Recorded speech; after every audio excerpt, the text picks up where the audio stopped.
மெய்வழியில் யாராவது ஒருவர் ஜீவ பிரயாணமாகிவிட்டால் அந்த தூல பிம்பத்திற்கு நாம் வாசனை திரவியங்கள் ஏதாவது உபயோகப்படுத்துகிறதோ, மாலை அணிவிப்பதோ அல்லது பொட்டிடுவதோ இல்லை அழகுக்காக ஏதாவது ஒரு செயல் செய்வதோ முற்றிலும் கூடாது அப்படின்னு தெய்வம் வேதத்தில் குறிப்பிட்டு காட்டுறாங்க.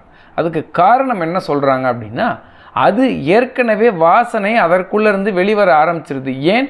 மனிதனை படைத்த நாதமானது ஜீவ வித்தானது அது உள்ளடங்கிய அடக்கமாகி இருப்பதால் அது அடக்கமான பிறகு அது வாசனையாக வெளிப்படுகிறதுங்கிறாங்க. அது மஞ்சள் பூப்பாக வெளிப்படுகிறதுங்கிறாங்க. அது பேரழகாக வெளிப்படுகிறதுங்கிறாங்க.